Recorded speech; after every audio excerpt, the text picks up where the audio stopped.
hanyuma rero murabona ingene tuzatungana twamubonye mu vyinshi abo twari kumwe hariya hirya navuze amajambo abiri navuze ntitumutinya mugabo turamukunda tukongera tukamwubaha n'ubu biracaruko kandi twaramubonye mu migisha myinshi tukiri bato bato none twaravyiganye ingene yadufashije n'ubu turacabigendera dusome irya Zaburi ya 91 ndasomaho 20 uwa mbere n'uwa kabiri tumara akanya gatoya tubivugana kugira ngo bikunze duhabe twikinga n'iki kirere umenga kigoma gihave gihinduka avuga ngo uba mu bwigobeko bw'isumba byose azokwama ari mu gitutu cishobora byose nabwira uhoraho n'urubuhungiro bwanje n'igihome kinkingira imana yanje nizigira Yesu adufashe ni imirongo nifuje ko tuvugana yo muri iyi Zaburi ya 91 aya mazaburi yanditswe n'abantu benshi tutavuga muri uyu mwanya ariko navuga ibituma bimwe bimwe aya mazaburi yagiye arandikwa harimo n'amazaburi yanditswe muri ibi biringa abantu baba baduze Yerusalemu bagiye gukoranira hamwe nk'uko mwaje hanyuma rero abantu bari mu nzira bariko baragenda hariho amazaburi bagenda bararirimba bari mu nzira bakagenda banezerewe yikoreye vya bimazi duhejeje kubona amashimwe n'ukwitera n'ibindi n'amashikanwa nadukwiza ubutumwa ivyo rero abadugiye Yerusalemu bagiye guherahereza y'umwaka bagenda biremetse ibimazi hanyuma rero bimwe biri muri aya mazaburi nibi harimo ayandi mazaburi yakoreshwa mu bihe by'Ipasika n'ayandi mazaburi yakoreshwa bariko barimbura n'ayandi mazaburi menshi yakoreshwa mu mashimwe canke mu ndirimbo ariko iyi zaburi tubonye hajya haruguru bahora bakunda gutondeka utuntu natwo tubonaho ariko ico tubona ni iribanga ridasanzwe uyu yanditse Zaburi yaravuze ngo uba mu bwigobeko bw'isumba byose azokwama ari mu gitutu cishobora byose ndaza kumara umwanya mutoya niko ndavuga kuri aya majambo abiri isumba byose n'ishobora byose dusubiye inyuma gatoya muri aya mazaburi menshi yanditswe na Dawidi turabona ibibazo yari yagiye arahura navyo kuva mu kwezi kwa mbere gushika aya masaha namwe byoshika mukaba mwarahuye n'ibibazo bitari bike kandi mu bibazo Dawidi yagiye ahura navyo yarahuye n'ibibazo atasiga yuko ivyo vyohura jena chafise mabukwe naho yompica arico cose nta mutima nokiryana ngo ampaye ibitari vyo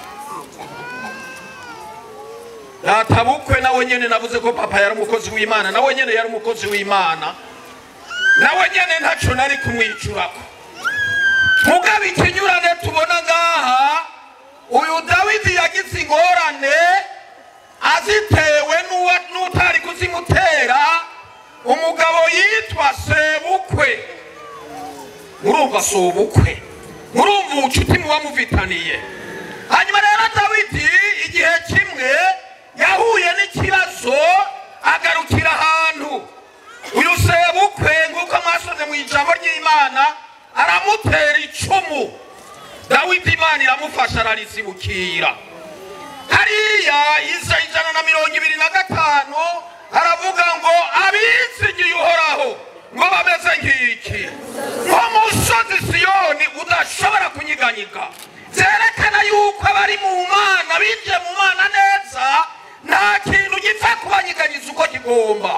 hanyuma rero Dawidi amaze kubona ivyo birarenganye niho yacavuga ati yemwe uba mu bwigobeko bw'isumba byose azokwama ari mu gitutu c'ishobora byose. Uwaho hantu uwagerereye aho hantu uwimukiye aho hantu urara aho hantu uvungurira aho hantu azokwama ari muri ico gitutu c'ishobora byose. Hano rero nagomba mvuge gatoya kuri ibi bintu bibiri. Abantu baragerageza kwimuka, harabimukira hacanje hariya ku mvo zinyuranye, kandi abo bantu bimuka hari aho usanga babiteguye, hari n'uwimuka atabiteguye kubw'imvo kanaka. Mugaha ahantu hose umuntu yimukiye nabonye yuko hadashitsa ku kunegesera neza kugeza aho umuntu yoronka umunezero w'ijana kwijana nk'uko twumvise mu ijambo ry'Imana. Mugabo umuntu yagiriwe ubuntu n'Imana akimukira muri Kristo, avuye muri bya bikorwa by'imburakimazi, avuye muri bya bikorwa by'umwijima, akimukira aho hantu, yimukiye ahantu hari usumba byose, hari ushoboye byose. Umuntu yovuga ngo asumba byose, asumba bose, n'abanyene nomubwira ko yoba ari karihenda gatoya. Umuntu yagiriwe ubuntu n'Imana n'uyu muntu yagerereye ahantu muri Kristo Yesu yashoboye n'urupfu, Yesu yashoboye n'ibitashoboye abana atawurabishobora. N'uyu muntu abaho hantu, uyo niwe abisa amahirwe, uyo niwe abisa umunezero. Yambariye nk'inyonyamugabo yakora akazi. Naratangaye n'abize bashikiwe n'ayo magorwa, naratangaye n'abantu baciye mu ishuri bize ca cigwa biology bashikirwa n'ivyo bibazo. Nagize ntemwe n'ubwenge bw'iyi si nabwo nyene hari aho bushika bikagorana. None ko yaramubariya uko yarazi ufise ikibazo ari uwahe, yarazi ufise ingorane ari uwahe. Hanyuma rero Nyamudama caraza ariko ararira, ariko araboroga ati jaba yambariya yuko abucanyirukana. Turavukama n'uwo twakorana turamusengera Imana. Kumbura Nyamugabo yasubiye ku kazi indiri munda, agenda arahiga hekanya amenyo ngo nzogusangaho, nkagusangaho ndogutsindaho nyene, nzokuhambaho nyene. Aheze iminsi Nyamudamu yikora ku gatelefone atewe, ewe naragiye ku bitaro, hari byahindutse. Ngo nibiki ati hari byahindutse, arabimubwira uko yategerezwa kubimubwira nyene. Oya Imana ishimwe.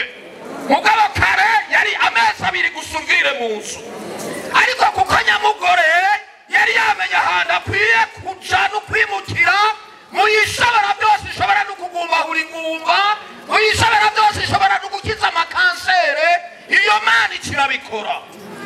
Uba mu bwigobeko bw'isumba byose akahaba azokwama ari mu gitutu c'ishobora byose. Uba aho hantu akaguma aho hantu akarira aho hantu kuko nabivuze, yaba umukozi w'Imana ijambo ry'Imana rivuga ngo turaturuka tugataha kuko turi kumwe n'ushobora byose. Nagomba muko mpava nigira imbere gatoya ngo sozere mbwira umuntu ari ngaha asubire yisake mu mutima, asubire arungike akantu kagera umutima wiwe. Kandi aho umuntu ari ngaha nubwo tutovuga byinshi, arazi ntamamye n'ingorane bijya ngo abahantu hari wa muntu asumba byose. Uyo rero arafise ingorane. Turabe mu gitabo cy'Abanyefeso igice cya mbere igitabo cy'Abanyefeso igice cya mbere tuharabe imirongo y'ijambo ry'Imana.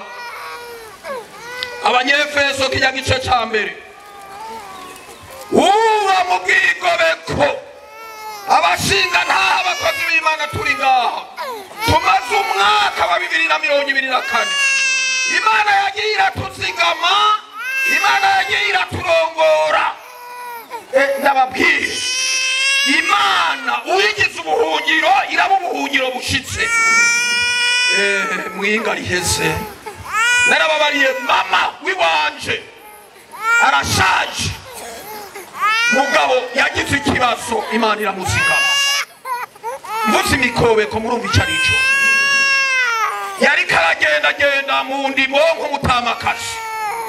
Wari umukobeko muniniya muremure wopima nk'imetero 4 uduga. Hanyuma rero ari karagenda wa mutamakazi utugara twagabanutse, ari karagenda gatoya haca ibintu mu maso, acagenda na hariya hasi aratakaza ubwenge.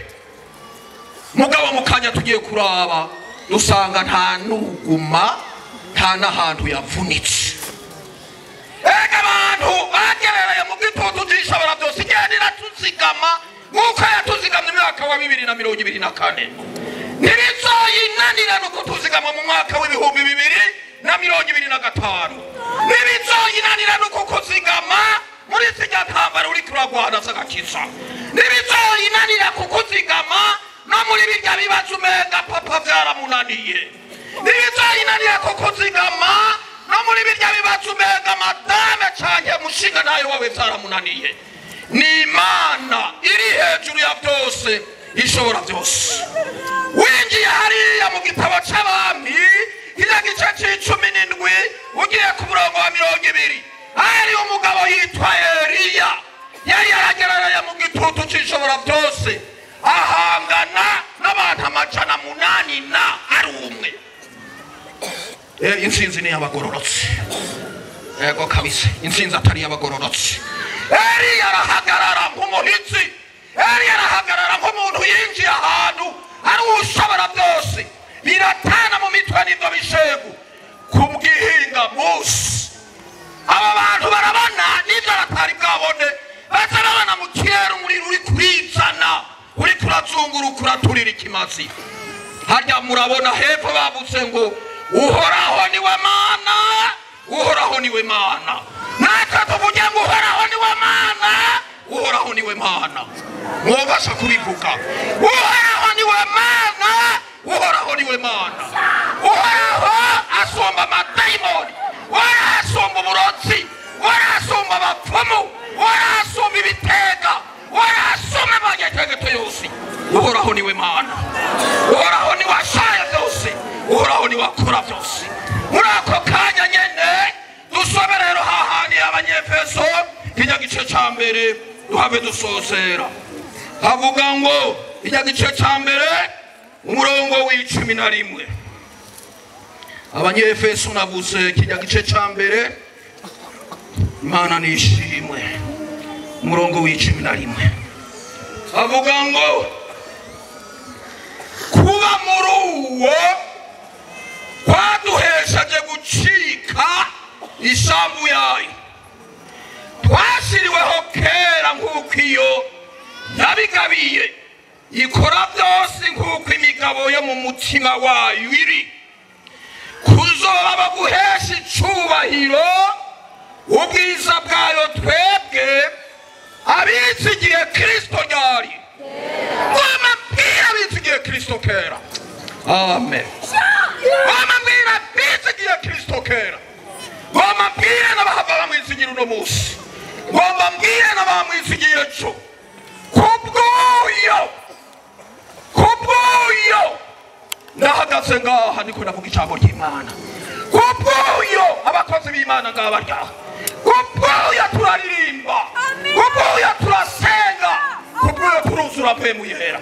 Kandi Satani akiriho, kandi ari ku mirimo, kandi ari karakora, ariko kubwoyo twaciye guhabwa kuba amen. Ishavu yayo ishavu y'Imana. Umuririmbyi yavuze ngo sinkiganza ni Yesu angaba. Mbiriwe nuko ngize gute, amen. Mbiriwe nuko mba muri we, kuba muri we kwaduhinduye kuba abana b'Imana.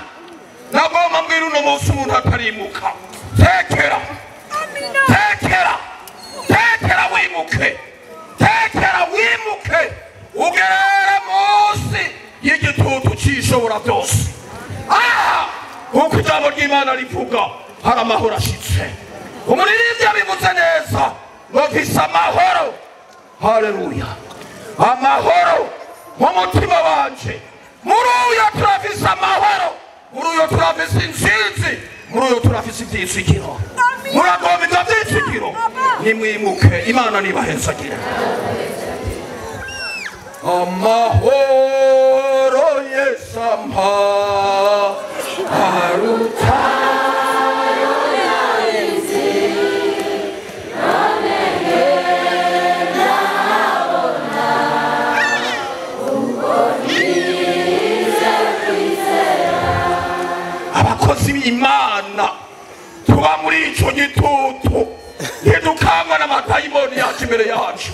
Ndayabwira ntitetwa mu izina rya Yesu, kuko naho hantu umukozi w'Imana yinjiyeho ntatera bwoba ry'ibisiga agira. Niyo hoza itera bwoba ry'ibisigo arahagarara, kuko ari munsi y'igitutu cy'ishobora byose. Arahagarara agashikama, kuko ari kumwe n'uwanesheje, uwo yaranesheje n'urupfu. Ndaguhaye kaze muri kano kanya. Nina yumva agomba kwimukira ahantu hari uyu muntu asumba byose, ahantu hari uyu muntu ashoboye byose, na bya bindi byananirana. Uyu muntu uwimukiye aho hantu muri icyo cyanya arabishoboye.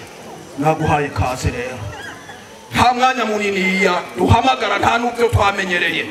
Umuntu ubwiwe wenyine mpemu yera ni wamwigisha akamurongora akamwereka ati ca muri iyi nzira. Mpemu yera rero akwigishe akwereka ati ca ngaha, kora gutya, nagomba kuhinduka ngumere gutya. Naguhaye kaze.